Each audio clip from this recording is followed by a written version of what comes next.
Hello, everyone. I'm Chris Goodwin with the Mississippi Department of Archives and History. Welcome to this week's History is Lunch program. We're in our home, the Craig H. Nielsen Auditorium in the Museum of Mississippi History and Mississippi Civil Rights Museum.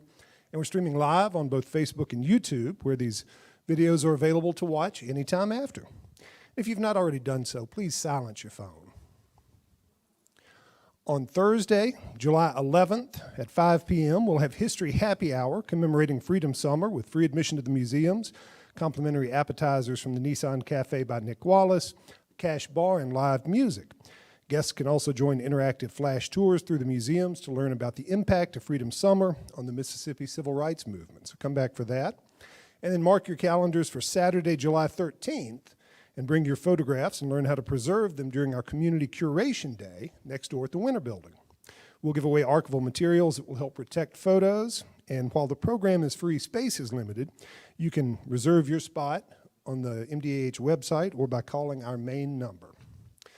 Finally, we'll have a big time on Sunday, July 14th, when we'll screen two short films, Ray Lum, Mule Trader, and OK, Mr. Ray.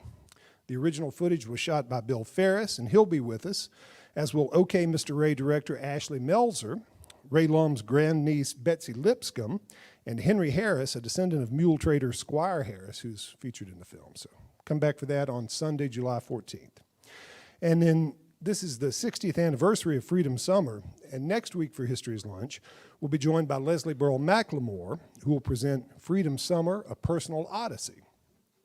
Today, I'm delighted to have Boyce Upholt up from New Orleans to discuss his new book, The Great River, The Making and Unmaking of the Mississippi. Connecticut native Boyce Upholt moved to Mississippi in 2009 to work with Teach for America. He earned his BA in English from Haverford College and his MFA from Warren Wilson College. Upholt is the winner of a James Beard Award for investigative journalism, and his writing has appeared in The Atlantic, National Geographic, the Oxford American, and the Virginia Quarterly Review, among other publications. The Great River, The Making and Unmaking of the Mississippi is his first book, although he has been part of a History is Lunch before. He wrote the text for the Poor Monkeys book and did that History is Lunch with Will Jack. So help me welcome back Boyce Upholt.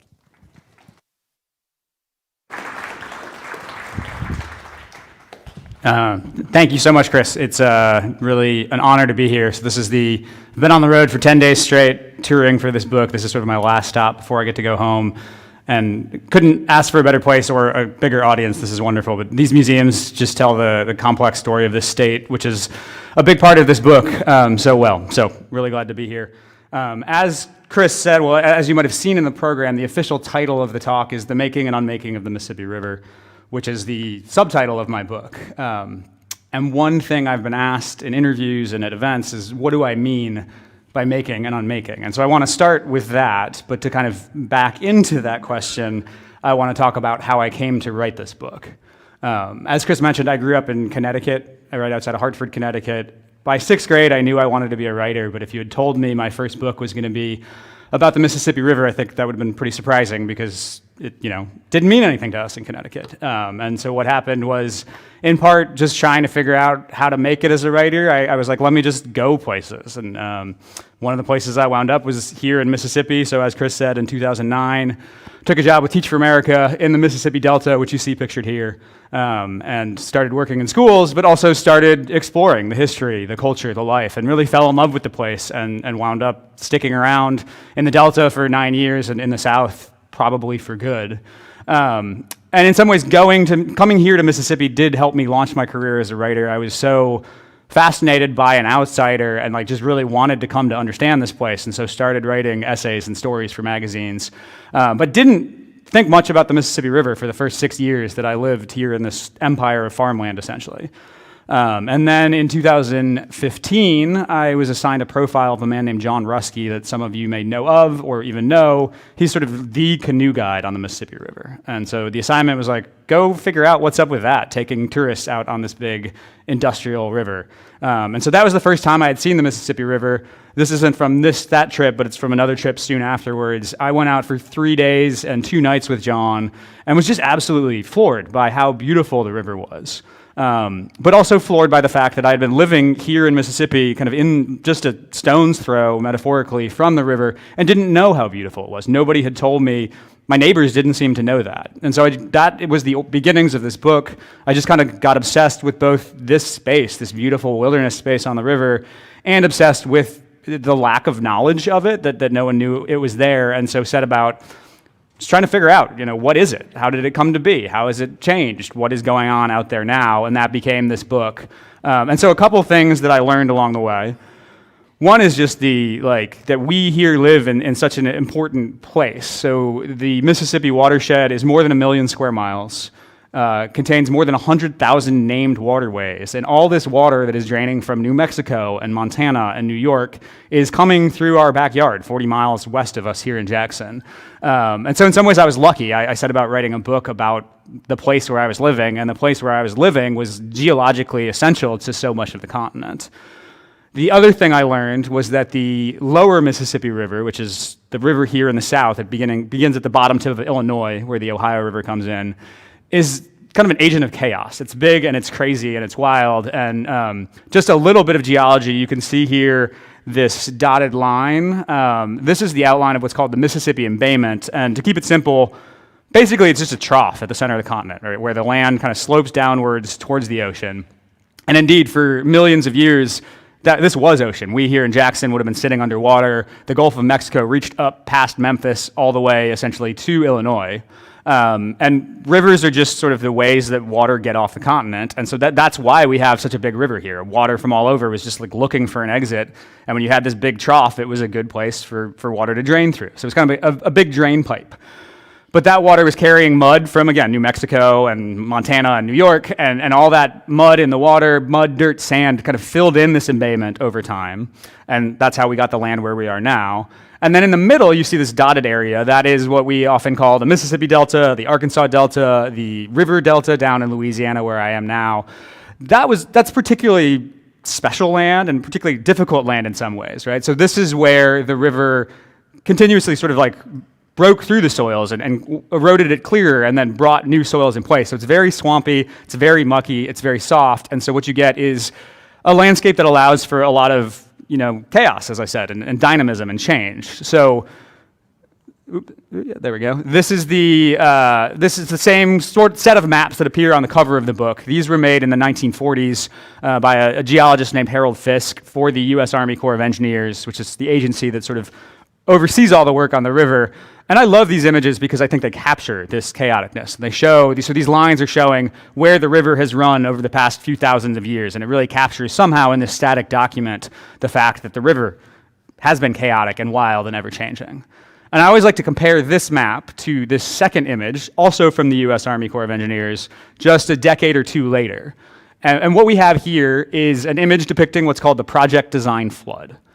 So the Project Design Flood is a hypothetical disaster. Basically, the Army Corps said, what is the worst that we can dream up? Let's take 3 historical storms, and instead of them coming years apart, what if they came days apart? And what if they were even stronger than what they were? How much water would be going through the system? And so this just charts out, basically, how are we going to parcel out that water so we know we can get the water down to the ocean? And it very much treats the river as a water conveyance machine, right? That's what strikes me most about this image, the linearity, the sort of sense of control over the river, and how different this is from that Fisk map, which reflects sort of the natural conditions of the river. And so that's what I mean by the making. In order to conceive of a river as a water-moving machine, we had to do a lot of work so that we could keep the water where we wanted it. In this map, down here at the bottom, there are what are known as floodways or spillways, basically alternate routes that, some of them were originally natural and then they got closed or they got reopened, and we have gates so we can kind of send water down certain pathways when we want to. That's one piece of the making of the river. To go back to this map, I think expansively about the Mississippi. So in the book, I do talk about the Ohio and the Missouri. And so on the upper Missouri, you can see these plus signs. These are 6 very, very large dams that are built to store water for irrigation for farms in the Great Plains. And then throughout all of the center of the watershed, not on the lower Mississippi, we don't have any, but on many other tributaries, we have navigation locks and dams. The idea there is these rivers wouldn't naturally be deep enough for towboats or other traffic, so we got to make them deep enough so we can have the river do what we want it to do. So that's another piece of the making and unmaking. As I said, no navigation locks or dams here on the lower river because it is so big, but there is a lot of navigation infrastructure.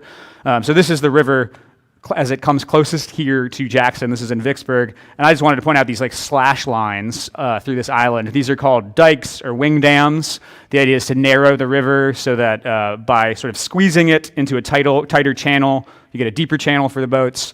You also see sort of this purplish gray stuff on the banks in many places. That is revetment.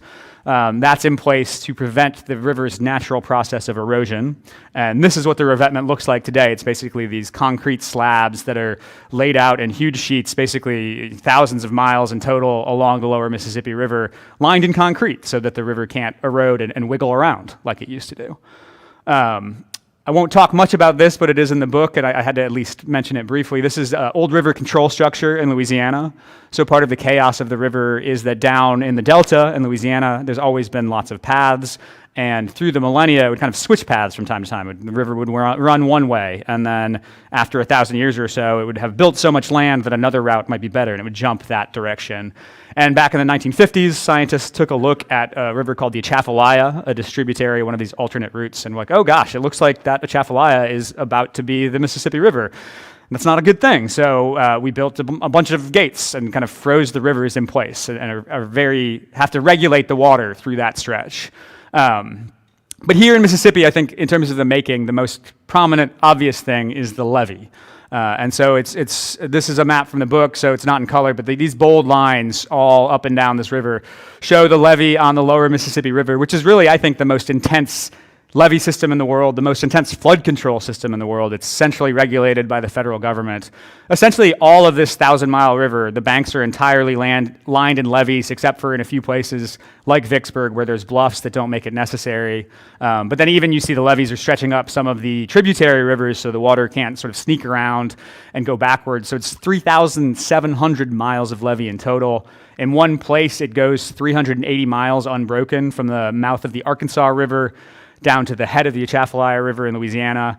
That is the second largest human-made landform on Earth besides the Great Wall of China. So it's just this epic thing, like this mound of earth, this wall that goes for 1,000 miles.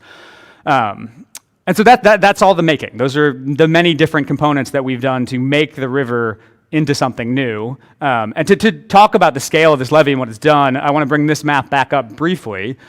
I talked about how this sort of dotted, stippled area was where sort of it's river-carried soils, alluvium. It's muddy and chaotic, but that is also the floodplain historically, right? On big high water years, all of that dotted space would essentially fill up with river water, 15,000 square miles in total. Hold this image in your head as I flip to this, which is a photograph taken from the International Space Station, and you can see that map, like literally from space. It's as if the map has been drawn into the Earth. And the reason why we can see that is because the trees have been cut down, right? That floodplain used to be this massive, sprawling cypress, oak, wetland forest, and we've cut down so many trees to create an empire of first cotton, now mostly soybeans, that that the dirt of these farms is visible from outer space as this perfect outline of the lower river valley. And so that is also what I mean by the unmaking. In making this river, we have unmade this chaotic, wild river that came before. There's a lot we could say about farmland. It's brought a lot of economic value to this place, but undeniably something has been removed, right? There was this vast ecosystem filled with species like panther and red wolves and ivory-billed woodpeckers, and it's just not there anymore. And so whenever we're making the river into what we want, we are unmaking the river as it was before.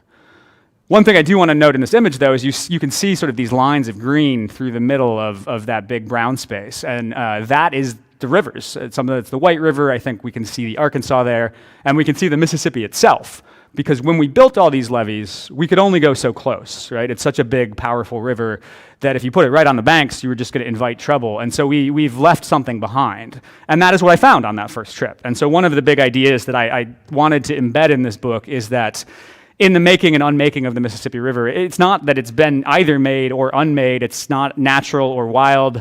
I don't use this term in the book, but you could think of it almost as like a cyborg. It's retained some of its natural wild character. At the same time, it's so human-made.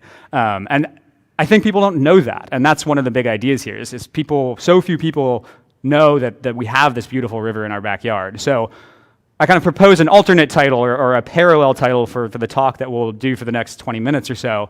I'm going to talk about the making and unmaking of the Mississippi River. I'm going to talk about why and how all those different components I described came to be. But I also want to talk in that about what I think of as the finding and the losing of the Mississippi River. How is it that this big famous river is something that we don't seem to really understand, often even here in Mississippi? So to begin that, I want to talk about finding a river. And the sort of official finder of the Mississippi River in many contexts would be this man on horseback here, Hernando de Soto. So a Spanish conquistador. He arrived in North America in 1539, and he wandered around, and eventually he found himself before a river. And this painting actually hangs in the rotunda of the U.S. Capitol. And to me, it doesn't get much more official than that. If we're going to put it in the Capitol, we're kind of saying he's the guy. The painting's titled, I think, "The Discovery of the Mississippi" by De Soto. And we have DeSoto County here, right? We have DeSoto Lake. His name is all over everything, which I think is somewhat problematic for various reasons. One I'll start with is the fact that Hernando de Soto, there's later generations of explorers whose mission was to sort of map and chart the world and was trying to understand the lay of the land. That's not what de Soto was doing. He was here looking for gold, and he was just kind of stumbling around seeking that. And when he came on the river, I have this in the book, there's one surviving description from one of the men in his army of 700 people describing the river when they first saw it. And it says, "A man standing on the shore could not be told whether he were a man or something else from the other side. The stream was swift and very deep. The water, always flowing turbidly, brought along from above many trees, driven onward by its force." And that just strikes me as sort of boring language in some ways. And it's a couple hundred years before we get the romantics like Wordsworth. So it would be unfair to expect him to be like waxing rhapsodic about this beautiful river, but it also doesn't sound like someone who's like realized they've stumbled on one of the world's great rivers. It's just someone dutifully taking their notes down. I tend to think for Hernando de Soto and his men, the river was just this obstacle. They had to pause for a week and build some rafts to get across and sort of hold off indigenous warriors while they were doing that so they could keep going on their unsuccessful quest for gold. And to underline the point that like, you can't really discover a river if you're not looking for it. We don't know. There's no maps left over from De Soto's expeditions. We're not sure if he made any. If he did, they didn't seem to get to anyone because the next time a white guy came along this river was 130 years later. So it wasn't like he went home or his men, he died here, but it wasn't like his men went home and said, got to get back to this big crazy river. The other obvious reason why Hernando de Soto couldn't discover the Mississippi River is you can't discover something that's already known. So this is Winterville Mounds, just north of Greenville, Mississippi. An Indian mound, as it's often called. I tend to call them earthworks for reasons that you can find in the book.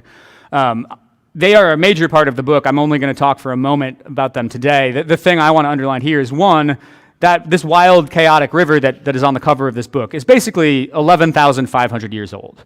We had to have the ice ages end and the glaciers retreat and the water to kind of get to the level of water we have today before the river took this form.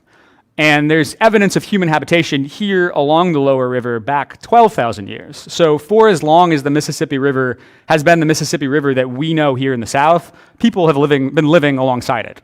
And I sort of contend my study of these earthworks for the book has convinced me that they didn't just know the river, but they really revered it. They saw it as this central place on the continent, a place where life emerges, because they recognized the power. It was chaotic, it was dangerous, but the floods that it brought built this land that is so rich, the agricultural land of the Delta. It built the river Delta itself, which is filled with shrimp and crabs and so much food. So the lower river was a great place to live before agriculture emerged and was sort of, to me, I tend to think, one of the origin places of civilization, to use a complex and slightly problematic word, here in North America. And one of the ideas that I've come to in writing this book is that this old river, this river that was revered by indigenous people for thousands of years, I don't know that we, and by we I guess I mean America, like white settler culture, which again, complicated term, I can talk to people about it afterwards if you want, but I don't know if our country has ever completely and fully found that river. And I want to begin that piece of the story. I'm going to jump ahead 130 years from De Soto. when white explorers returned, now it's the French. And the person I'm going to focus on is La Salle, who came downriver in 1682. And he was coming from Montreal, so he came through the Great Lakes, and he came all the way downriver, and he, planted his cross and said, "This is France now." And then he went back upriver, and then he sailed to France and talked to the king about it. And then he's like, "I'm going to start a colony." And so when he comes back, he wants to take an easier route rather than traversing that whole continent. He's going to sail in, and he's going to cross under Florida and come up into the Gulf of Mexico. And he never makes it. He runs aground in Texas and starts, like, where the heck is that river? He starts wandering around with this group of colonists that are supposed to start this new society. They get pretty angry at him for getting them lost. Eventually they mutiny and kill him. And it's the story of failure, which is prominent throughout the history of the river, things going wrong. But if you look at his notes, there is some evidence that he did he drifted close to the edge of the delta at one point and kind of took a look around and said, I think I'm at the mouth. Am I here? And so one of the theories is that he got to the mouth of the river and didn't recognize it as the mouth of a river, because this is such a different landscape. This isn't the mouth. This is Terrebonne Parish, a little bit west of the mouth. But this is what happens in Louisiana. The river splits apart into all these small channels. And there is no delta like this in Europe. So La Salle, he had seen it kind of coming downstream, but he'd never seen it from the ocean. And that's convincing to me that he couldn't wrap his head around what he'd found. And I think that was a pattern that continued. People tried to apply the logic of European rivers to this very different river here in the center of North America. We tried to build New Orleans, which is where I live now, where I own a home, a city I love, but also a foolish city in some ways. It's just plopped on top of a pile of mud next to this chaotic river. We tried to take the floodplain up here in Mississippi and Arkansas and sort of divide it up into individually pieces of property for farms. And I will talk a little bit, I talk a lot in the book, like that may have been an imperfect decision. And so consistently we've been applying mistaken notions of what the river is. All that said, so I don't know if we ever, as Americans at large, came to understand this river, but certainly we found it and got pretty obsessed with it. For a while, it was talked about as the American Nile, right? It's going to be this centerpiece of a new civilization. And by the early 1800s, you get, these are called flatboats. They're basically floating rafts with a cabin on top. And there were 3,000 of these coming downstream every year in the early 19th century. And they're carrying, whiskey and corn and cattle and wood, whatever people were growing, particularly in Kentucky and Ohio, these first frontier farms over the Appalachian Mountains. And this is a moment that I think looms really large in American history. One thing, not on these boats necessarily, there's another boat called keel boats they tried to go upstream. It was very difficult, it was very hard work. So the boatmen were very hardworking, and they were also very hard partying to sort of make up for all that hard work. So they're famous for drinking and fighting and carousing. And so there's this moment that was famous in early American literature in 1808. A writer was in Natchez under the Hill. So it's a very famous sort of flop houses and saloons, and this guy sees two guys that are fighting supposedly over a prostitute, and one of them says, they're just trying to, it's like a one-upsmanship thing, and one guy says, I'm half a man but half an alligator, and the other guy says, I'm half a man but half a horse, and then apparently they started fighting. And that exchange, this half horse, half alligator image, that's a chapter title in the book because it became this trope that was repeated again and again. Andrew Jackson in 1828, his second time running for president, his campaign song referenced that and talked about like these vigorous, masculine American half-horse, half-alligator men. And I think that's an idea of American maleness that still survives today. It's not my favorite part of the American identity, but it's there, and it started on the Mississippi River. So this is a somewhat forgotten moment, but an important moment. But what was happening here, as I said, these boats could basically only go downstream, and people were pretty quickly like, we'd like to get upstream too. And by the 18-teens, you start getting steamboats on the river. Inventors are figuring out how we can move things back and forth. And this is where we start to get finally to the making of the river. In 1824, there was a Supreme Court decision that basically said, it's a fight over who could control the river. Could Louisiana dictate what boats could go where? And they're like, no, because this is the only real way we can have interstate commerce, and interstate commerce is a federal power, so navigable rivers have to be public federal property. And that meant that we needed someone to take charge of them, right? Like we needed some maps, we needed to start tinkering with the river. So at that moment, they were like, who could do this? Oh, we have this little group of engineers called the Army Corps of Engineers, and their original mission was to build bridges and fortifications during the Revolutionary War.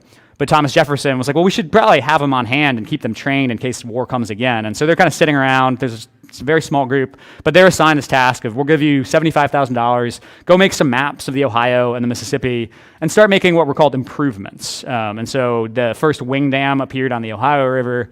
But the big thing, it sounds kind of funnily small, but the first work was removing what were known as snags. It's basically just wood in the river. It's really hard to imagine how filled up with wood the river used to be, but these huge trees would fall in the river. They'd get sort of plugged in the mud at the bottom, but part would be sticking up, and it was a big hazard for boats. And so the first action was like, we just got to rip all this mud out of the river, and then we started to cut down the trees on the banks so that we wouldn't get more of these snags.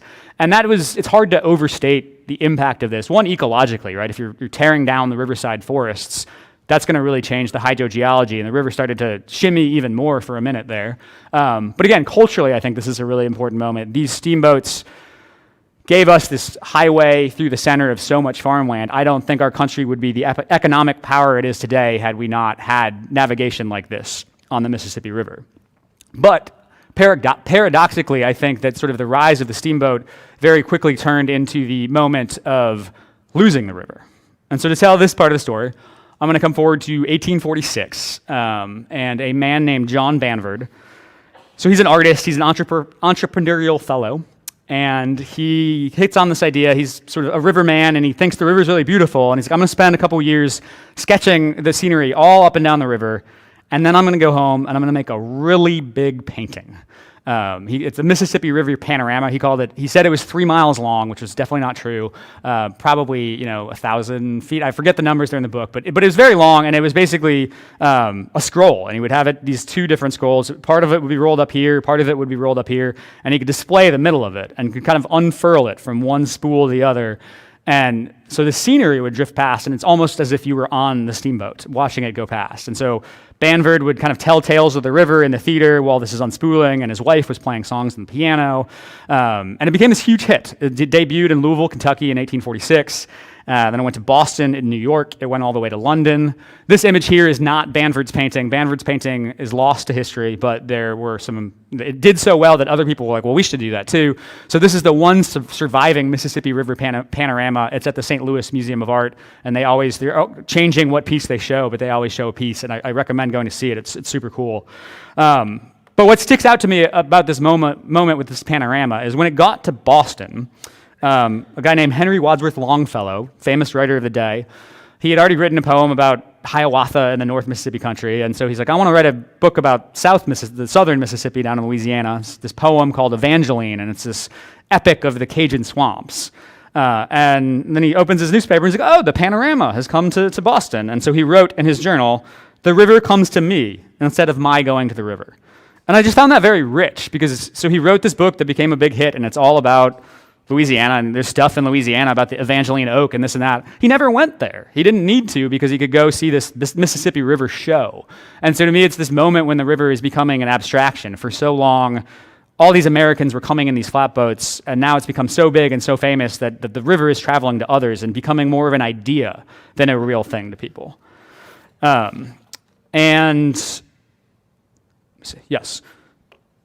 I do want to say, in this moment, the steamboats, it's not as if the steamboats are gone, right? They're still out there. They're having races that are a big thing in the newspapers. As late as 1859, Samuel Clemens, who later became Mark Twain, he becomes a pilot, and he sees this as hitting the pinnacle of American society. There's no more important job than a steamboat pilot. So again, they're out there, they're a cultural force, but by this moment that this painting appears, it's starting to decline. If you look at beyond sort of the flash of these fancy boats and at the numbers, back in 1837, the federal government had started reducing its funding for these river improvements, and by 1848, the navigation system had hit its biggest expanse. So basically every tributary that we could get to, including these sort of tiny creeks in the delta, we go to Deer Creek in Leland. It blows my mind that steamboats used to be there, but we'd gotten that far with expanding the navigation system. But Americans were like, well, we need more. We need more progress. So they took that steam engine and said, what if we put it in the railroad? And so all of a sudden, you have to improve a river, but you can only improve it. You're still constrained by nature, by the river. On a railroad, you can kind of blast a hole through a mountain, and you don't have to care about the shape of the watershed. You don't have to care about snow and ice. You can just plow right through it. And so it's this moment in the 1850s that we're expanding our notion of travel. And so this is not the first Mississippi River bridge. Again, there's no good images of that, but this is an early bridge. So stand in for this moment. 1856 was when the first bridge crossed the Mississippi River. And to me, it's this important moment in the river's history where for so long, it's in the nation's history, too, right? The shape of America had been sort of swooping down the Ohio and down the Mississippi. That was the frontier, and that's how people were traveling. All of a sudden, you bridge the river, and the nation is now pointed straight west. And people start to forget the river because passengers are going off steamboats and onto these railroads, and this thing that has been so vital to the nation for half a century is now just kind of out of date and not as useful. That said, right, I'm going to put Huck Finn up here. This is right, talking about the river as a symbol, this is the symbol that sort of eclipses all other knowledge of the river. It's the one thing everyone knows about the Mississippi River is Huck Finn and his boat trip. This book was published in 1885, so well after these boats. And one thing to realize is that it's this deeply nostalgic book. Twain writes in the preface that the book is set 40 to 50 years ago, so in this vague, murky history. But that would be 1830s, 1840s, kind of the height of the moment that the Mississippi River is at the center of American culture. He's kind of like putting it back through literature. And one thing it's worth knowing is, like, it's pretty late for that. He went out in 1882. He'd been on the river very briefly. He actually then wound up in my hometown of Hartford, and then went back to the river in 1882 to research Twain and life on the Mississippi. And he was just shocked by how few boats he saw. So really, the river had faded away, and he brings it back again as more this symbol of idea in people's mind of this drifting down river on a raft. All that said, 1885. Even though the river has sort of disappeared from the American mind, disappeared from the American life, it is not as if the making and unmaking had ever stopped. And indeed, in the 1880s, more money was being spent on river improvements than ever before. In part, I think, because post-Civil War, there was this idea of, like, we have to come together and, like, rebuild our nation and have unity. And so one way of doing that was getting the Army Corps of Engineers to do even more work. So this is a shot of the Ohio River in Louisville, Kentucky, and that was one of several sites that in this era, the Army Corps was coming in and either taking over locks and dams or starting to build new locks and dams to tame this big river to get it deep enough for the towboats. The 1880s was when the first reservoirs were built in Minnesota to get hold back enough water so that there'd be deep enough water in St. Paul for travel. And so it is this moment of lots of work, even though Twain going out there is like, why are we doing all this? There's no boats out here. So that's the beginning of the Making and Unmaking. One thing you'll notice is that I have not yet talked about the levee. And that's because up until the 1880s, this levee that is so prominent here in Mississippi wasn't really a part of the federal project. So the first levee was finished in New Orleans, we think in 1720. There's a little letter that references this. It's also, I think, importantly, the first record of enslaved African laborers in Louisiana were working on this. So it's just a little levee. It was built almost as soon as New Orleans was founded because they were like, well, this wasn't a great place. We got to hold back the water somehow. Pretty quickly after that, the landowners would build little levees upstream. And so it didn't take long for some form of levee to be kind of up and down the river in Louisiana, up to Baton Rouge, say. And then in the early 19th century, as Americans, quote, come downriver and they're coming into Arkansas, here into Mississippi, they see this thing and they're like, that's kind of smart. Let's try building that in Arkansas and Mississippi and other places. It just doesn't really work that well for one person to try and build their own levee. It's really expensive, and if your neighbor didn't build one, then the water might sneak around and come around your levee anyways. Or if everyone's building different heights of levees, it's going to just pick the lowest levee when the flood comes, and that person's going to be in trouble. By the 1850s, you get drainage districts or levee districts, or these quasi-governmental institutions where people are saying, we got to pool our resources to build this. Even that doesn't seem to be working. And so it is in the 1880s, as Twain is writing Huck Finn, that really the levee as this big, massive federal project begins. And it begins in this kind of sneaky way. The way I see it is that these pretty powerful white plantation owners here in Mississippi, largely, kind of looked around and said, like, they were gaining in some power after the Civil War and said, let's broker a deal. And they got this thing called the Mississippi River Commission in place. And what the Mississippi River Commission did pretty quickly was say, well, American policy at this point was like, federal government, we don't mess around on private property. If you bought the land and it's not good land, that's on you, guy, you know? But these wealthy landowners were like, well, we want you to build us levees. And so the Mississippi River Commission started to say, oh, that levee got broken over there. We better fix that because a broken levee is probably not good for the navigation system. And the navigation system is something that we're in charge of. And so in the 1880s, they start doing that work. By the 1890s, the Mississippi River Commission, which is kind of overlapping with the Army Corps pretty quickly. They're spending a lot of their money on levee repairs, levee building, and by the mid-1890s, they're pretty openly in their reports saying like, oh, we're really proud of all the land that we've protected. So it's this like quiet, hidden revolution in how we're conceiving of what we're making on the river. By 1917, they kind of throw off the facade and say, well, yeah, we've been doing it for a while, and the Mississippi River, it's just so big and so hard that on the Mississippi, but only on the Mississippi, the federal government will take control of flood control structures. And then decades later, they expanded that, and now the federal government will do flood control in lots of ways.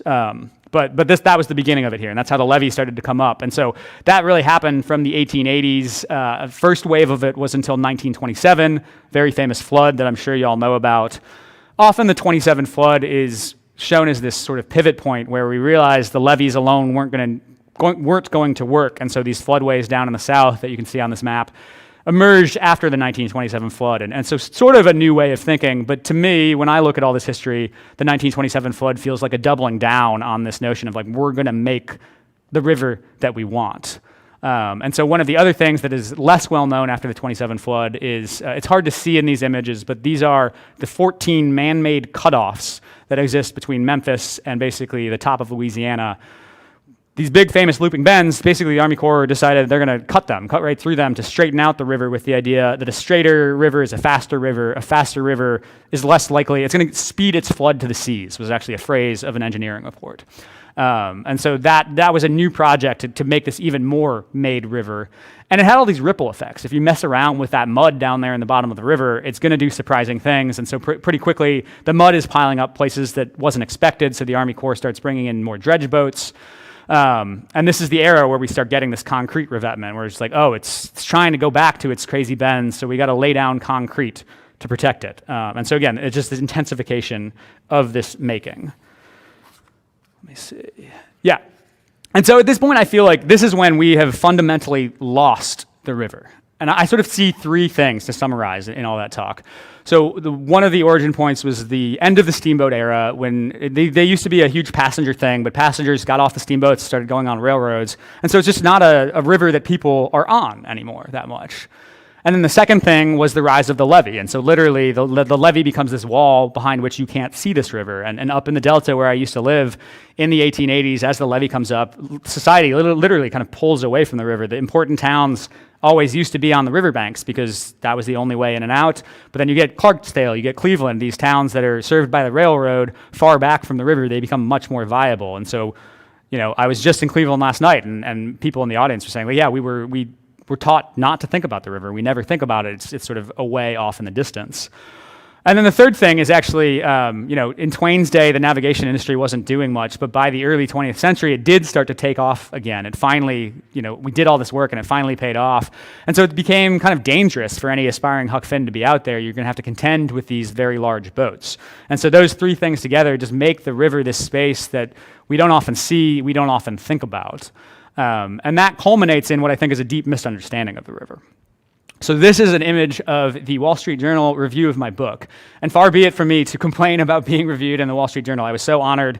The writer is actually based here in Jackson. It was a beautiful review. I was so thankful for it. But I hate this photo. This is the Chain of Rocks Canal. So it's just above St. Louis. And it is a man-made canal. I think it's 9 miles long, just to get around this one tricky set of river. And it's completely an anomaly. That's the only place on the Mississippi that's like this.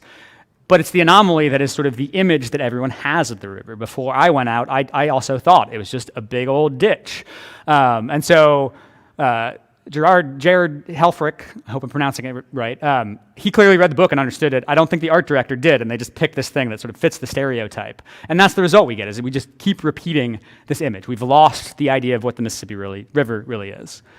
The other way I think we've lost the river, though, is I think we've lost control of it in many ways. So a lot of this book has to deal with the issues we face on the river now. I'm not going to get into all of those, but I talked a little bit about the levee and the flood control infrastructure. And at this point, it doesn't seem that it's working the way we want it to. It's held here in the South, but we're seeing more and more problems. Y'all probably know from 2011 to 2019 was this decade of flooding where we started with a record high flood. We ended with a record long flood, and in between, it's just like, it seemed like every year there was some high water. Sometimes it was the wrong season. It's just always back to back. In the midst of all that, some scientists pretty ingeniously were trying to figure out what was going on, and they said, we want to go further back than the written records indicate. And so they said, trees grow differently in flood years, so let's go find some ancient oak trees and look at the tree rings, and those should record when there were floods. And they went and looked in the floodplain and took kind of cores of soil out and said, we can see which years a lot of soil was laid down by a flood, and made a 500-year flood record. And what they found was the past 100 years, these floods are getting more intense and more frequent. And so this 2011 to 2019 period was just kind of a capstone on that. And they also said, okay, why is this happening? And there are various reasons. Again, they're all in the, maybe not all in the book, but I deal with multiple in the book. But for our purposes, I want to note that they decided the major factor causing this was kind of all this stuff we built on the river. It squeezes the river into a tighter place. You can think of it like plaque on an artery, right? It just has less room, and so the only thing the river can do is come up. And so now I do think we're facing a moment where, especially when you factor in climate change and other things, we're going to have to think about what do we want to do next to make sure that our flood control infrastructure still is serving us. And so we've lost our image of what the river is, and we're losing control of the river, and maybe those go hand in hand. I'm going to skip these for time and just close out so that we have some time for Q&A. So there's a lot there. I just did a lot of history. I gestured towards a lot of problems. And one question I get a lot is, okay, you said all these problems. What do we do? And I can't really answer that. I keep saying I'm a journalist that wound up writing a history book because it was way easier to kind of diagnose how we got where we are now than to figure out the way forward. It's really hard to unbuild what we've built. I love the Delta. I love New Orleans. So we can't just like get rid of the levee and bring back the old river. And so the only answer I can really give is one I keep repeating, is like, I think we need to find the river that we've lost. Right now, the decisions about what happened on the Mississippi River are largely dictated by a few small groups of people that have the power and the money and the ear of the government. So it's largely navigation and big farms. And again, there's nothing per se wrong with navigation or big farms, but I'm a believer in democracy and I believe in a democratic river. I think there should be more voices out there, and more voices might lead to decisions that serve more people, that serve the river better. And so I hope that people do what I do and go out and find this river that is here in our backyard. And just as a closing sort of bold thing, it's something I've been talking about in social media and talking about this week as I've been on tour. One of my ideas to do that is what if the Mississippi River here in Mississippi became our next national park? You can call it the Big Muddy National Park. I think it is that beautiful and that gorgeous, and it's just an idea that excites me. And so I'm going to leave that as hopefully a tantalizing thought to think about, yeah, if we declare this a national park, how might that change what people think of about the river and how we treat it and its future? So stop there.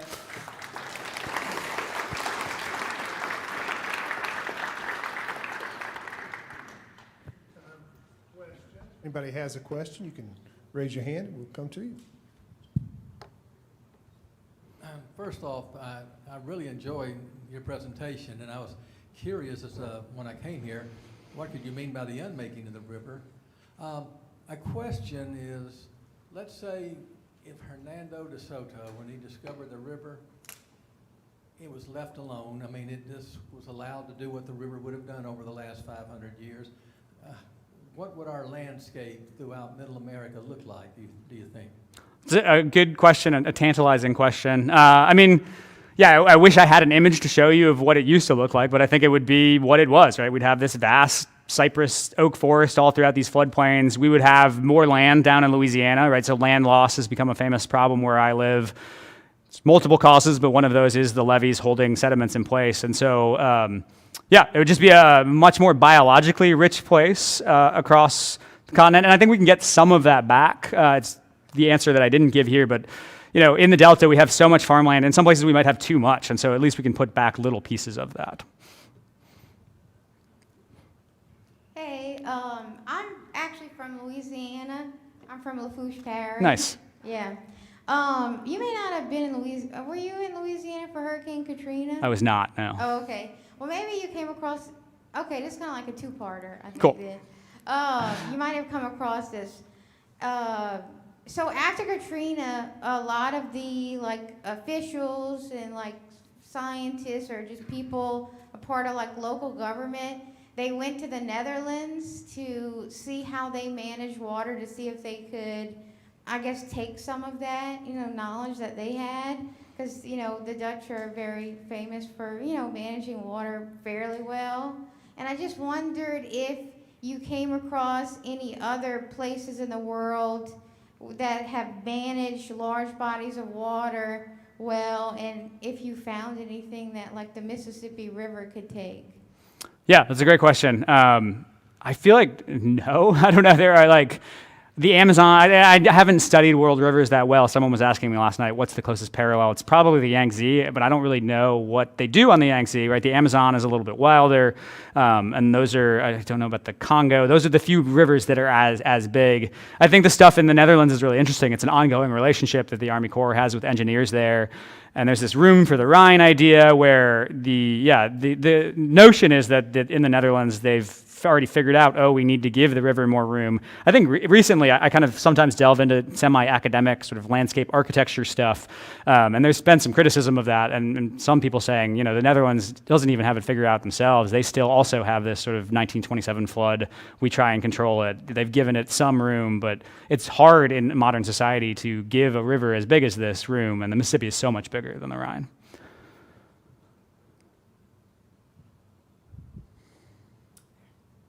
I just wanted to bring a few things to think about. Is I don't understand how today how people can continue to use the terms discover and found about places that's already been there. I hadn't heard anybody talk about discovering Yellowstone National Park is there. Right. And when we talk about if, like in that picture that you showed of DeSoto, and you have all those native people around him, there's no mention of them. The native people knew how to live with nature. So if you talk about with, if people had not been trying to contain and control, then maybe, just maybe, we wouldn't have the problem that we have. And like LaSalle goes down and plants flags and claim. I just can't imagine how all of this took place. How somebody can just feel like you can just go in and plant your flag and declare that is all yours. Yeah, no, and you've hit on some major themes of the book. Again, I didn't get to give it as much space as it should have in here, but I showed that picture of the earthwork. And those earthworks, to me, offer another symbol of what our future could be. It's, I think, too often Indigenous presence on the river is spoken about in the past tense, but there are still so many people, so many Indigenous people that retain a relationship with the river. And I agree. I mean, I think it'd be wise to think about what people learn after thousands of years along a river like this. I've actually been saying climate change, I think of it as being more chaos to come, and so the Mississippi's always been chaotic. I think the river and the wisdom of Indigenous people on the river may give us a lesson at large for how we might live in the world moving forward. So thank you for that. Hello, I'm from St. Louis actually, and I had a lot of family that had farmland in the Chain of Rocks area, so I'm very familiar with like the river and have lived near it for a long time.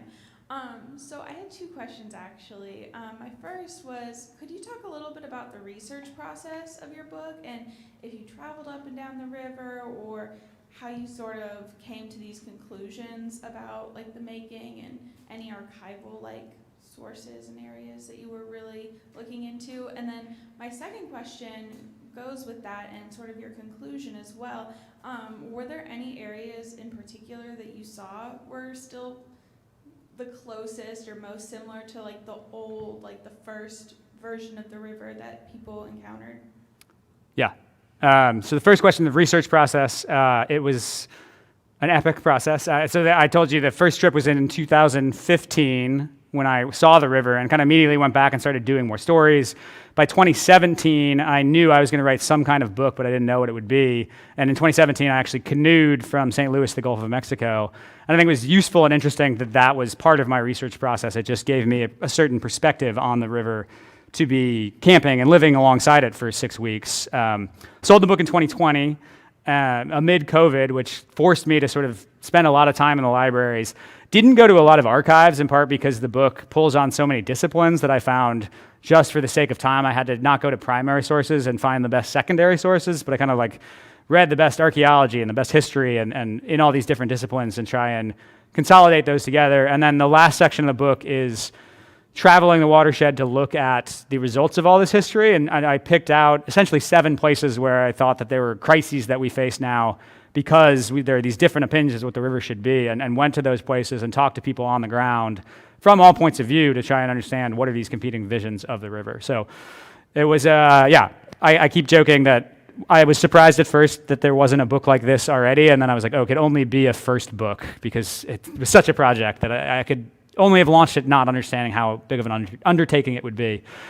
And then in terms of your second question, the places with the river that looks most like it used to be. I mean, one would be the Atchafalaya Basin in Louisiana. That is the largest remaining freshwater river swamp, and so that is a really clear vision of what used to stretch all the way to Missouri, this big wetland cypress forest. It's beautiful, great place to spend time.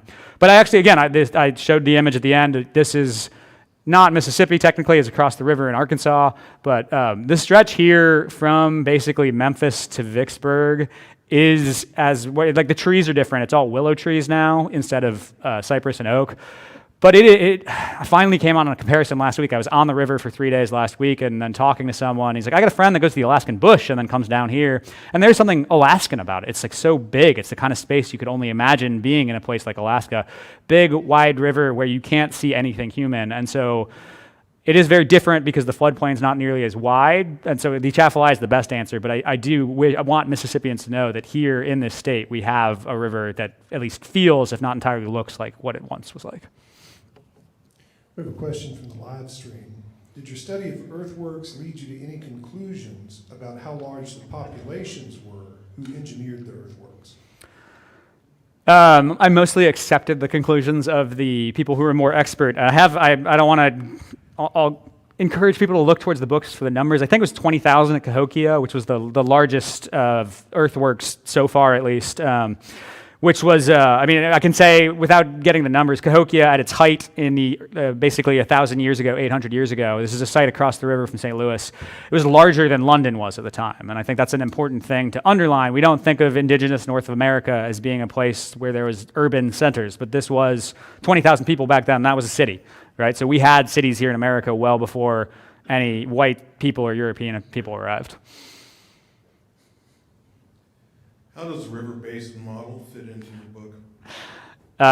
It was when I was trying to sell the book, it was the chapter that we led with because it's such an enticing space. So it sort of sits at the center of the book. I went and explored it several times because it's a great way to get an overview of the river and all we've done, but it actually serves as a central metaphor in the book some ways. I think the book, you could call the book a map of the river itself. It's also a history of maps in a certain way, these different ways that we've thought about it and charted the river.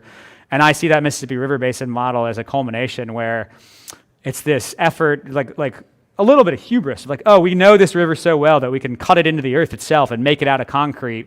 And then it took them 20 years to build that thing, and by the time they were done, it wasn't any use, and it became a tourist site. And then the fact that it's now this, people don't know, it's just outside of the city, this old site that was built starting in the 40s, finished in the 60s, and it's kind of a feral space now, and you can climb through the fence and walk around. And to me, it was like too rich a metaphor to not include. So there's a key turning point where I go and climb a watchtower and try and look over at that model. Back in the 50s, I was just a child, and we were in New Orleans to visit my grandmother and my Aunt Margaret. She worked for the Corps of Engineers in New Orleans, and they had just finished a new levee for the river sometime in the 50s. I don't know. But she was so proud of it, and she took us down there. Of course, it didn't mean anything to me as a child. It just looked like a concrete wall to me. I mean, what did I know? But when Katrina came through, that levee was breached. And her son, my first cousin, was so glad that his mother was not here to see that levee had been breached. She was so proud of it. New Orleans will never flood again because we built this levee, you know. And so I guess they built another levee. Yeah, and I didn't get into Katrina in the book, and part of the levees that breached in Katrina were not, I mean, we have so many levees now that New Orleans has the river levees, but then has this hurricane protection system, and it's a totally different system, but I think it is a reminder of these things that we build. There's an aphorism that I have in the book that is passed around in engineering circles of like, there are two kinds of levees, those that have broken and those that will break in essence, and I think Katrina is a reminder of that, and it's a thing to think about with all these structures that we built.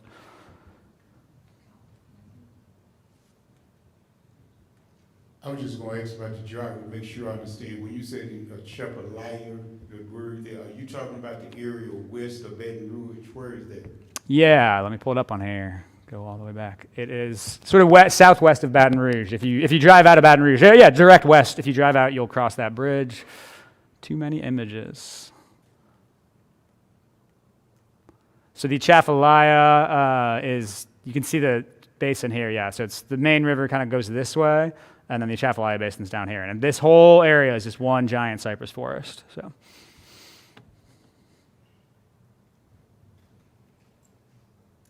The Corps of Engineers has a huge project south of Natchez and above Baton Rouge. You haven't not spoken about that. Could you comment on how it keeps the river in its present course? Well, is there a specific project, just the Army Corps in general? General. Yeah, I mean, again, I could have spent more time delving into all of the history, but this system, like this levee still exists. The structures that we've built for this project Design Flood, it's called the Mississippi River and Tributaries Project, is the official name of sort of all the flood control infrastructure on this lower Mississippi River. The law was passed in 1941, the kind of final version of it. It's still under construction today. The Yazoo pump, some of y'all may have heard of, quite controversial, is sort of one final unbuilt component of this. There are also some levees that remain not up to grade. And so, the project I note in the book, it's sort of, I've visited all these different floodways, which are part of the Army Corps' MR&T project, the Mississippi Rivers and Tributaries Project. All this levee, I've traveled much of that levee. There's this concept in philosophy of the hyper object, of like a thing that is so big that you can't really wrap your head around it. To me, that is what the Corps has built here, is all these different components, pumps, levees, gates, spillways. The river would not be on its current course if not for that. And so it is, I mean, people have asked me, is the Army Corps the villain in this book? I don't think so. I mean, I think that there were some mistakes in the past. This system is imperfect. I think pieces of it were not the brightest idea, but it is what underlies what we have today, and we can't really get rid of it. So I don't know if that answers your question, but that is a big part of the book. Yes, could you evaluate, please, the Army Corps of Engineers? I'm from Montana originally, and the upper Missouri has 6 dams. Right. The Colorado River has 15 dams on it. And what we grew up with was, and I don't know if it's the way it is here or not, was that there's not a dam that the Corps of Engineers doesn't like.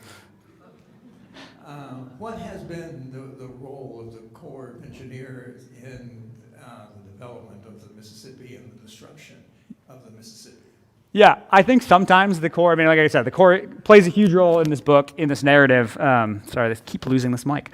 But I have come to see the Corps as sort of they're not the villain of this book. I don't think the idea for what we've done on the Mississippi River originated with the Corps. I think they are sort of the agency that has been at the helm of this deeply American idea that a river is something that we can tame and control instead of something that we sort of have to abide and live with. And so they are the ones that have undertaken much of the work, and they've kind of been an amplifying thing where for a long time, they're the people who build things, but they're also the people who recommend things to Congress. And so self-servingly, they might recommend, they have a history of recommending projects that may not make sense, but they wanted more money and more budget, so they'd go ahead and recommend them.